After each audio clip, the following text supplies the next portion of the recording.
پیارے بچوں، السلام علیکم ورحمۃ اللہ وبرکاتہ۔ 10ویں جماعت کے جو طلباء و طالبات اس وقت مجھ سے مخاطب ہیں، میری ان سے گزارش ہے کہ وہ اپنی درس کتاب بہارستانی اردو کا صفحہ نمبر 170 اپنے سامنے رکھیں، اور یہاں پر جو ہمیں یہاں پہ ایک جو سبق ہے اس کو سمجھ کی کوشش کریں گے۔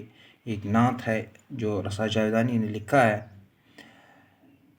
اور اس کا جو پہلا ہی بند ہے میں نے آپ کو پہلے ہی لیکچر میں آپ کو سمجھانے کی کوشش کی ہے۔ اب جو دوسرا بند ہے، تو اے ابر رحمت جو دنیا میں آیا، شرم آدم آدمیت نے پایا، تو وہ سر قامت نہیں جس کا سایہ، مگر بن کے رحمت تو عالم پہ چھایا، قدم تیرا جب سے پڑا ہے زمیں پر، زمیں پھونک رکھتی ہے عرش بری پر۔ یعنی میں نے آپ کو پہلے بھی کہہ چکا ہوں، یہ جو بند ہوتا ہے یہ 6 مصروں پر مشتمل ہوتا ہے۔ اس بند میں اگر آپ کو یہ بند ایگزام میں آتا ہے تو آپ کو کس طریقے سے تشریح کرنی ہے، کیونکہ وہاں پہ لکھا ہوتا ہے کہ منظر ذیل شعری بند کی یا شعری جز کی تشریح بحوالِ شاعر اور صنف شاعر کے حوالے سے کیجیے۔ آپ کو اس طریقے سے لکھنا ہے، تو اے ابر رحمت جو دنیا میں آیا، اگر یہ آئے گا تو آپ کو اس طریقے سے لکھنا ہے کہ یہ بند یا یہ شعری جز رسا جاویدانی کی نعت سے لیا گیا ہے۔ اس نعت میں رسا جاویدانی رسول پاک صلی اللہ علیہ وسلم کی تعریف بیان کرتے ہوئے فرماتے ہیں کہ رسول پاک صلی اللہ علیہ وسلم اس دنیا میں رحمت بن کر آئے۔ جو ہی رسول پاک صلی اللہ علیہ وسلم اس دنیا میں آئے تو آدم نے آدمیت کا شرف پایا۔ انسان تھا لیکن انسان میں انسانیت نہیں تھی۔ انسان وحشی درندے کی طرح اپنی زندگی گزر بسر کر رہا تھا۔ انسان حیوانوں سے بھی کئی گزری زندگی گزر بسر کر رہا تھا، لیکن رسول پاک صلی اللہ علیہ وسلم سے اس نے کہا، آپ آدم ہو، آپ میں آدمیت ہونی چاہیے، آپ انسان ہو، آپ میں انسانیت ہونی چاہیے۔ اگر کسی نے دنیا میں انسانیت سکھائی تو وہ رسول رحمت صلی اللہ علیہ وسلم ہیں، تو وہ سر قامت نہیں جس کا سایہ۔ رسول پاک صلی اللہ علیہ وسلم کا ایک معجزہ یہ بھی تھا کہ اس کا سایہ زمین پہ نہیں پڑتا تھا، اور یہ تمام عالم کے لیے رحمت بن کر آیا، پورے عالم کے لیے۔ عالم میں صرف انسان ہی نہیں آتے ہیں، اس میں درندے بھی آتے ہیں، اس میں چرندے بھی آتے ہیں، اس میں پرندے بھی آتے ہیں، اس میں ہر ایک چیز آتا ہے، اس لیے اس کو عالم کہا جاتا ہے۔ یعنی تمام عالم پر یہ رحمت بن کر آیا ہے۔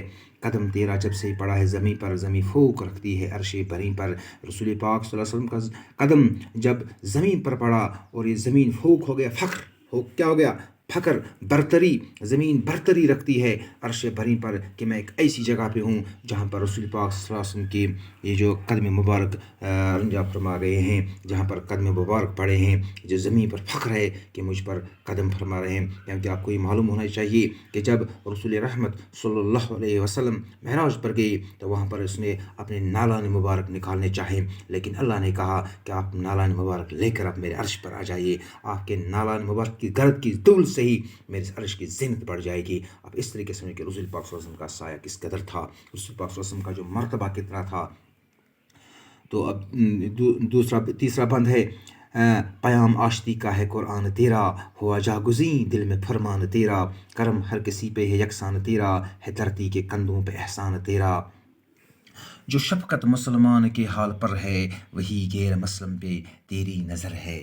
کہا یہاں پر کیا، پیام آشتی کا ہے قرآن تیرا۔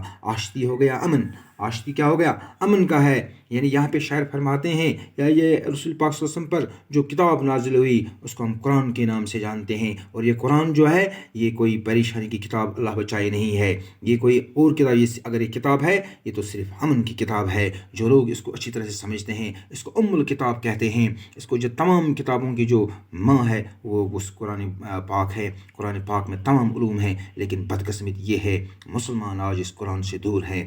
ہوا جاگزیں دل میں فرمان تیرا، جاگزی ہونا کسی جگہ ٹھہرنا، جاگزی ہونا جگہ بنانا، یہ رسول پاک صلی اللہ علیہ وسلم کا جو فرمان اس نے ہمارے دل میں جگہ کر لی ہے۔